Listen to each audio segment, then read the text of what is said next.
Bonjour à tous, vous regardez sur le web le magazine qui décrypte l'actualité au travers du net. Aujourd'hui, nous parlerons des manifestants ukrainiens qui envahissent le web pour alerter le monde sur leurs conditions dans le pays. Vous verrez une campagne en faveur du processus de paix israélo-palestinien et une reprise de Grease version marine suédoise. C'est parti. On va commencer cette émission par la NSA. Oui, je sais, encore la NSA, mais cette fois avec une info très surprenante. D'après le Guardian, la National Security Agency, c'est-à-dire la NSA, ainsi que son homologue britannique, ont infiltré plusieurs applications smartphones pour recueillir les informations sur les utilisateurs et ainsi alimenter leur base de données. Alors le jeu Angry Birds qu'on voit à l'écran ou encore l'application Google Maps font partie des applications les plus concernées. Ça s'est passé évidemment sans le consentement des éditeurs, ni même sans qu'il n'ait été mis au courant. Et c'est bien entendu Edward Snowden, encore Edward Snowden, qui est à l'origine des révélations. Parmi les données récupérées par l'agence, on dénombre des photos des utilisateurs, leur géolocalisation, leur adresse mail, leur liste de contacts et j'en passe. Snowden affirme même que tous ceux qui utilisent Google Maps pour se repérer travaillent de fait avec les services de renseignement britanniques. Voilà, je me demande où est-ce que cette affaire de la NSA va nous mener, mais j'espère en tout cas ne plus avoir à en parler tous les jours. On part à présent à Chicago où la police a décidé de scruter les réseaux sociaux pour contrer la criminalité. Alors vous pensez peut-être que ça ressemble à la police française sur Twitter, mais c'est pas tout à fait ça. Je vous explique. Chicago est l'une des villes les plus violentes des États-Unis. La police saisit près de 10 000 armes à feu par an et la moitié des crimes sur place sont liés à la bande organisée. Et ces bandes se menacent mutuellement via des tweets et des vidéos. Regardez par exemple celle-ci, c'est celle de Lil Jojo. À l'époque, il avait 18 ans et dans cette vidéo, il menace de tuer un membre des Black Disciples. You ain't with the shit, so stop the fucking flexing. Fuck, trying to wife a bitch, they out here stretching. Dirk say fuck with squad, so I can't wait to catch him. Squeeze this fucking 40, now they got him on the stretcher. Brick squad, D block, bitch, we hella reckless. Pocket sorta fat, like that bitch precious. Nigga, get to sweating, cause we bringing pressure. And this is not a diss. Donc je vous le disais dans cette vidéo, il menace de tuer un membre des Black Disciples et peu de temps après l'avoir publié, il a publié également un tweet provocateur, il a même précisé sa géolocalisation de manière provocatrice pour dire où est-ce qu'il était.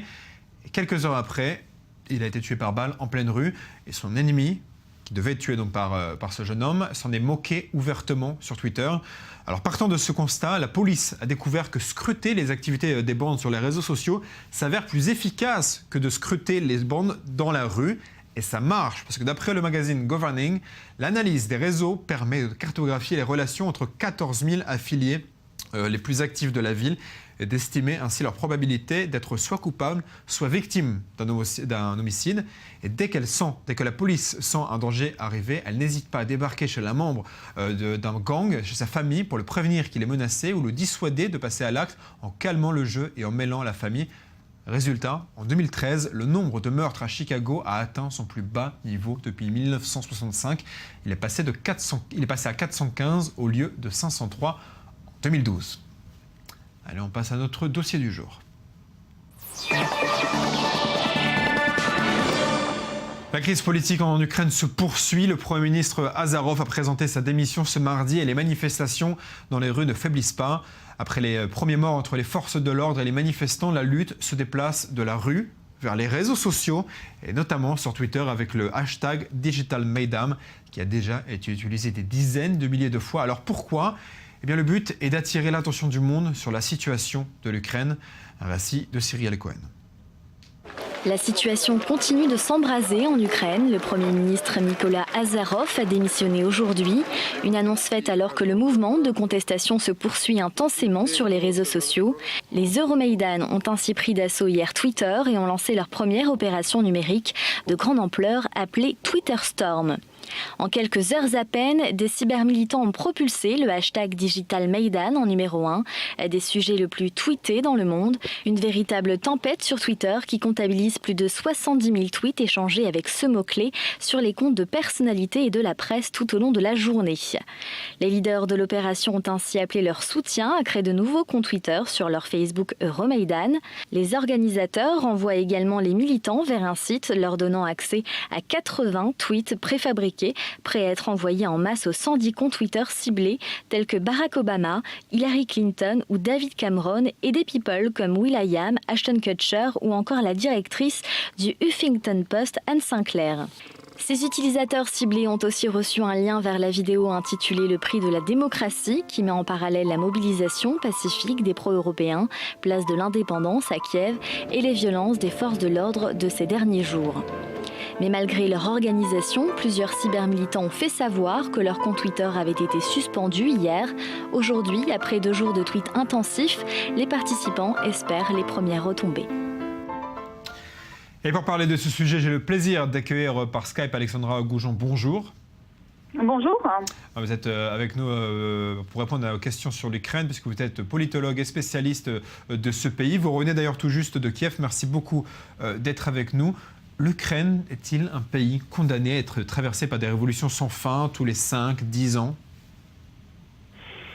Je ne sais pas, c'est vrai que c'est un pays post-communiste un peu particulier. Je me faisais la réflexion l'autre jour, je me demandais si finalement cette révolution, la révolution actuelle n'était toujours pas était dans le sillage de celle de 91. Vous savez que la révolution orange a été comparée aussi aux révolutions de velours, comme si effectivement, eh bien, on était encore dans une transformation par rapport à l'ancien système soviétique. Est-ce que le recours aux réseaux sociaux peut suffire à alerter le monde ? On a l'impression que les manifestants sont un peu en train de jouer leur dernière carte.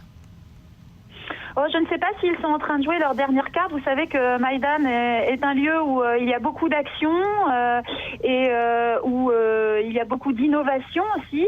Et cette action ne me surprend pas, c'est-à-dire qu'il suffit juste d'y penser. Et là, visiblement, il y a comme c'est le cas à Maïdan assez régulièrement, il y a dû avoir un groupe de travail sur cette histoire de Twitter Storm qui s'est mis en place. Et voilà, ça a fonctionné. Donc, effectivement, ça arrive. On peut penser que ça arrive un petit peu tardivement, et en même temps, ça arrive à un moment clé où visiblement le pouvoir s'engage plutôt sur le terrain du politique et ne serait pas en tous les cas convaincu que l'usage de la force est la solution à la crise.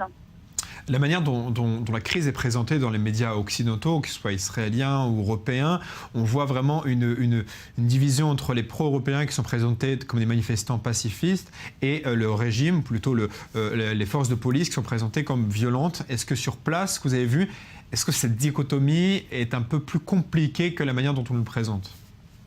Oui, c'est vrai que c'est un petit peu plus compliqué, mais il faut bien voir que ce qu'on appelle la radicalisation du mouvement est une réponse en effet à la violence policière. Alors bien évidemment, il y a des provocations, il y a des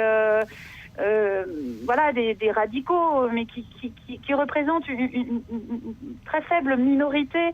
Et je regardais encore, c'était des choses que j'ai pu observer sur place, mais que je voyais encore ce matin sur les streamings, le fait que finalement, lorsqu'il y a apaisement, les manifestants se rendent auprès des forces de police, discutent avec ces policiers, ces forces de l'ordre, pour leur demander pourquoi ils font ça, le fait qu'ils doivent absolument rejoindre le peuple. Donc on est toujours dans la discussion, ce n'est pas de la violence pour de la violence. Par contre, il est certain que les morts là ont suscité une vraie colère et une vraie peur, et qui s'ajoute effectivement à tout le système, les méthodes de violence qui sont utilisées par le pouvoir, notamment aux alentours des lieux de manifestation. Merci beaucoup Alexandra Goujon d'avoir été avec nous. Je rappelle que vous êtes politologue et spécialiste de l'Ukraine. D'ailleurs, vous revenez tout juste de Kiev. Merci beaucoup d'avoir été avec nous.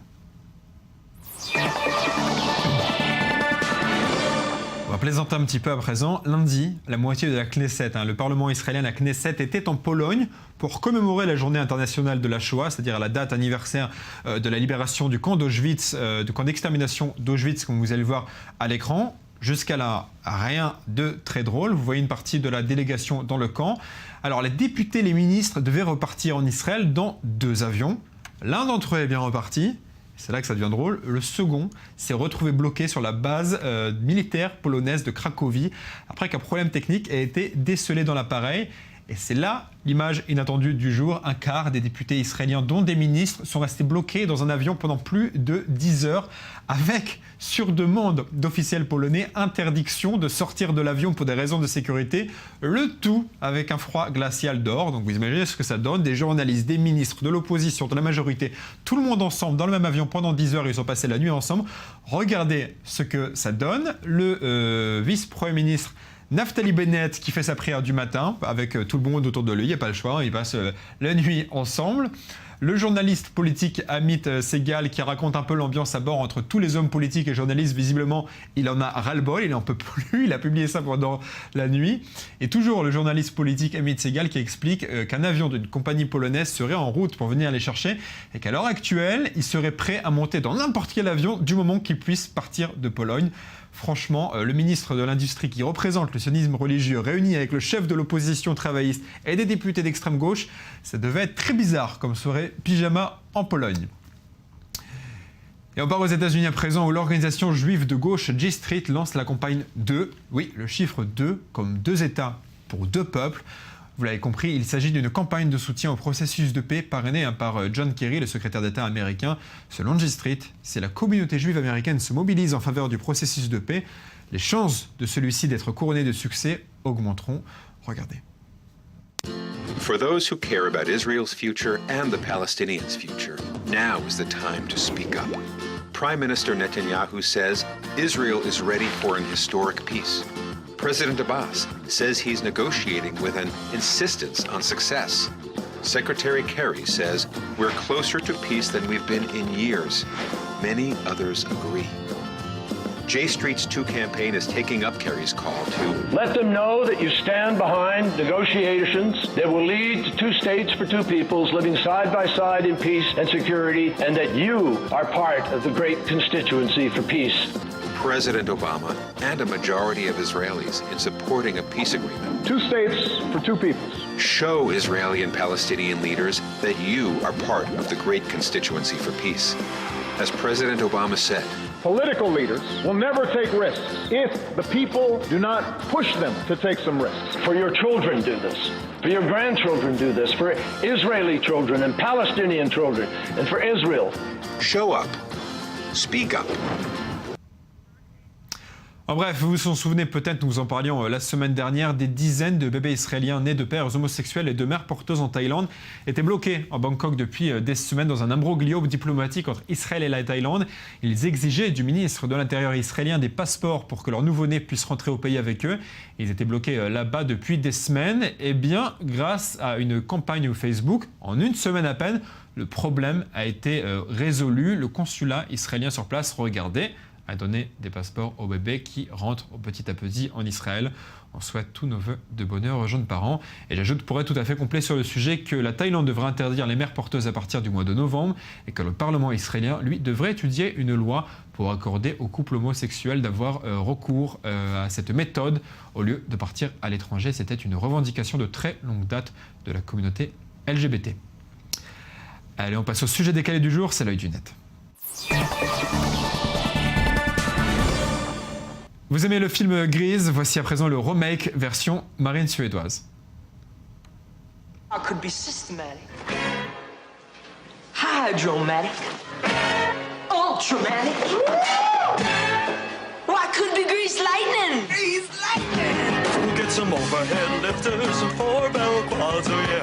Keep talking, walk, keep talking. Fuel injection cut off and chrome-plated rods, oh yeah. We'll get already, we'll get already. With the 4-speed on the floor, they've been waiting at the door. You know that ain't a shit, we'll be getting lots of tin. Grease lightning. Go grease lightning, you're burning up the quarter mile. Grease lightning, go, grease lightning. Go grease lightning, you're coasting through the hip lap trials. Grease lightning, go, grease lightning. You are supreme, the chicks are cream for grease lightning. Purple French tail lights and 30-inch fins, oh yeah. A Palomino dashboard and dual muffler twins, oh yeah.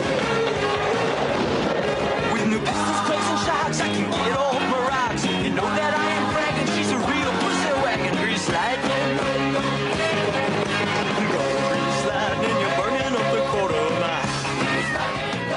poursuit avec une vidéo très courte, mais pour le moins remplie d'imagination. Après avoir vu ça, je vous assure, vous ne pourrez plus jamais regarder les sauterelles sauter de la même manière.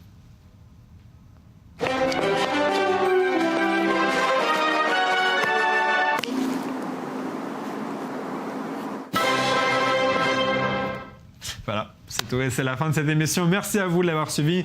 On va se retrouver demain, même heure, même endroit pour de nouvelles informations en provenance du net. On garde le contact via Twitter. Bye, vous manquez déjà.